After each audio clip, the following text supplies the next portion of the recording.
제가 그 사업들을 다 해결하고자 약속했고 또 약속을 지키고 싶습니다. 앞으로는 민주당이 의회 독재, 입법 폭주에 대해서 윤석열 정부가 더 일을 잘할 수 있도록 제가 헌신하고자 하는 그런 마음입니다. 로봇 분야의 세계적인 권위자인 데니스 홍을 모시고 입주기업과 또 기관들과 같이 우리가 로봇 산업을 리드해갈 수 있는 그런 글로벌 포럼을 한 기억이 나고요. 한국지방자치 대상, 그때 한국지방자치 경영대상의 특별상을 제가 받았던 게 우리 구성원들과 같이 굉장히 즐거워했고 좋아했던, 물론 자신이 있습니다. 저는 그동안에 주민들과 굉장히 오랜 시간 소통을 해왔고 후보를 정확하게 선정해서 아마 투표를 해주시리라 생각을, 약속을 지키고 의리를 다하는 국회의원이 되고 싶습니다.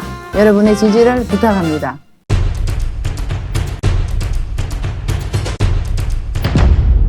네, 이번 총선에 출마한 후보들의 정경과 비전을 점검해보고 있는 파워인터뷰 화통 톡쇼입니다.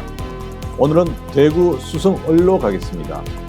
국민의힘 후보 이인선 의원을 만나보겠습니다. 반갑습니다. 반갑습니다. 네, 먼저 출마 의견 부탁드리겠습니다. 예, 저는 그동안 국회와 지역을 300번 이상 오가면서 정말 쉼 없이 일을 해서 지역의 수건 사업을 다 해결했습니다. 이제 지역의 여러 주민들을 만나면 인선 해달라는 사업들이 너무 많습니다. 그래서 제가 그 사업들을 다 해결하고자 약속했고 또 약속을 지키고 싶습니다.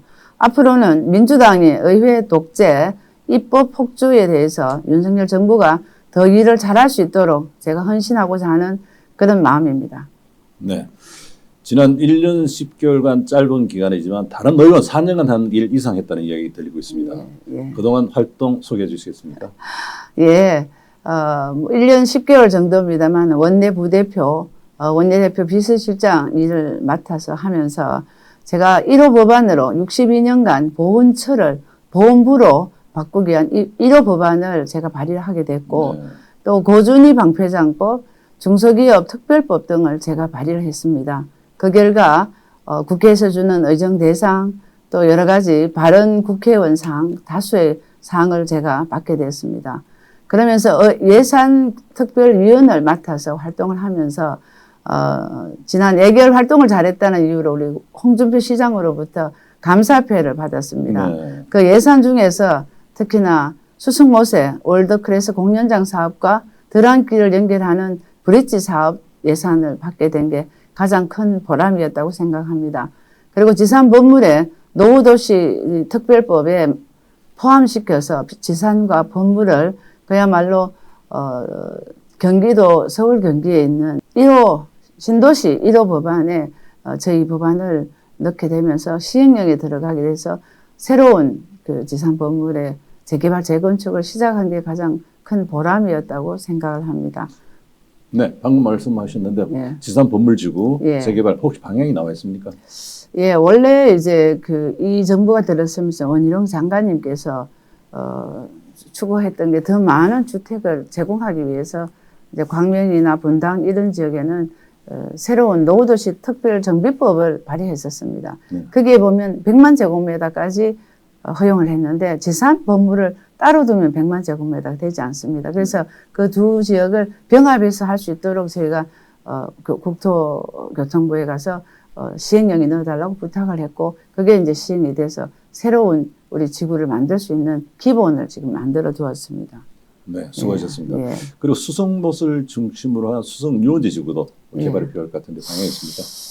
예, 그 수승모 지역은 사실은 이제 수승못이 우리 대구는 물론이고 수성구가 가장 중요하지만 대구 경북의 힐링 공간으로 유일합니다. 그래서 여기에 이제 사실은 법안으로 말을 하자면은 지금 그 수승못 관련해서는 그동안에 1924년에 100년 전에 그야말로 수리조합에서 수성못을 만들면서 네. 그 수리조합 회원들과 청독부에서 돈을 내서 수성못을 만들었습니다만은 이게 지금 농어촌 공사가 가지고 있기 때문에 농어촌 공사와의 소유 분쟁권이 있습니다. 그걸 해결해야 되는 부분과 또 상동 쪽에 가면 아마 다 기억을 하시겠지만 상동 쪽에 굉장히 개발이 더디게 보이는 그 부분에 상동 지석 묘군이 있습니다. 개발 제한구역 묶였기 때문에 그걸 다시 어떻게 제한구역을 개발구역으로 우리가 좀 완화하는 그런 두 가지가 가장 큰 현안이라고 생각을 합니다. 네, 방금 말씀하신 수성모 소유권 있지 않습니까? 네. 농어촌 공소, 그다음에 대구시 수성구청 갈등을 빚고 있는데 예. 무상양년을 위한 대책 필요하지 않습니까?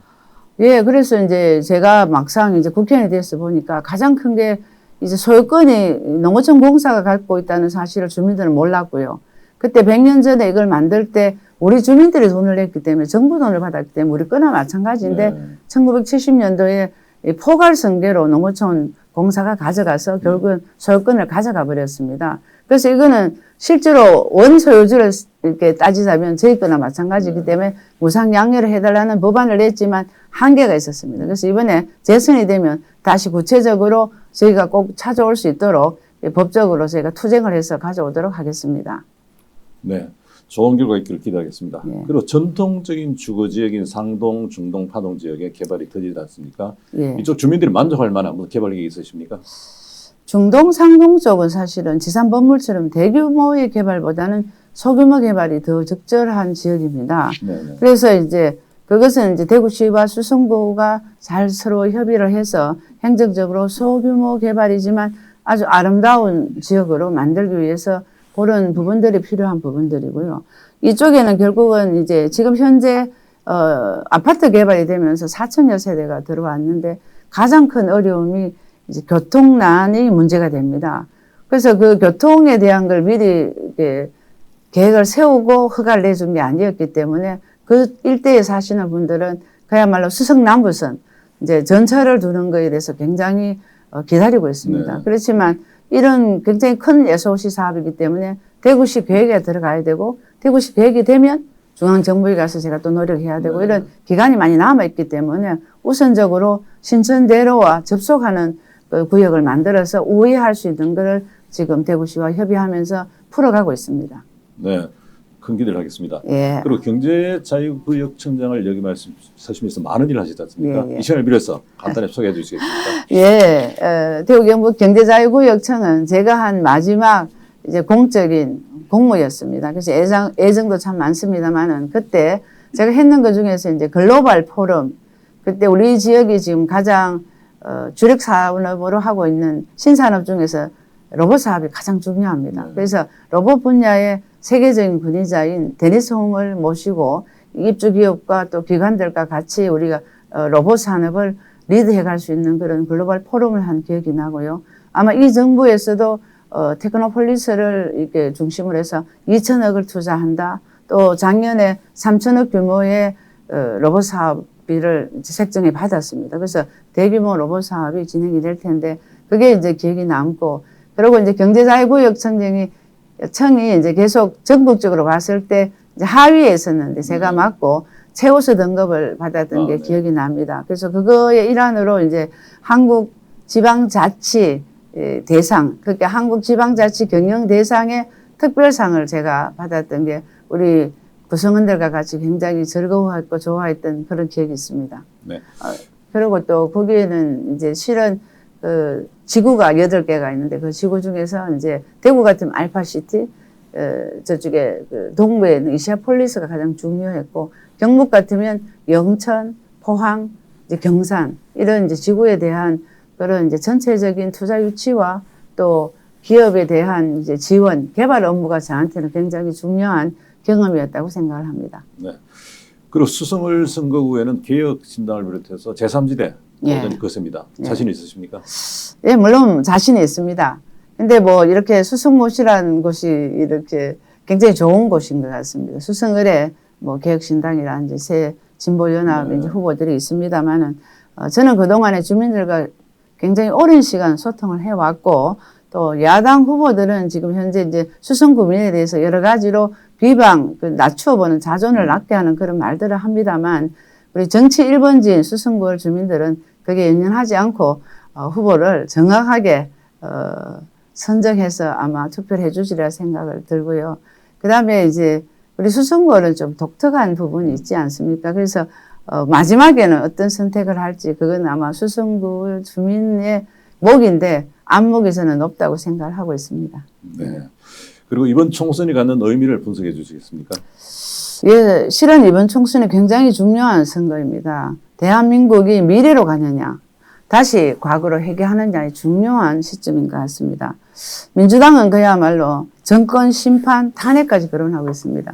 제가 짧은 시간에 국회를 활동했지만 모든 법안을 두고 무조건 반대하고 지금 윤석열 정부가 2년밖에 안 됐지만 한 발짝도 옮길 수 없도록 계속 발목을 잡고 있었습니다. 그래서 이번 이 선거를 통해서 압승을 해서 나머지 3년간의 윤석열 정부가 그동안에 계획했던 그런 개혁을 다 이룰 수 있도록 해주는 그런 굉장히 중요한 선거라고 저는 생각을 합니다. 그래야만 우리가 경제적으로 인류로 나갈 수 있고 그야말로 우리나라가 세계적인 경제 대국이 돼야만 일자리도 만들어지고 행복한 국가가 될 수 있는 중요한 기점이라고 저는 생각을 합니다. 네. 마무리 말씀 부탁드리겠습니다. 저는 실은 초등학교부터 대학까지 이 지역을 떠나지 않았습니다. 그러다 보니 교수로 시작해서 대구 경북 과학기술원장, 총장, 또 경제부지사, 대구 경북 경제자유구역청장 많은 일들을 할 수 있었습니다.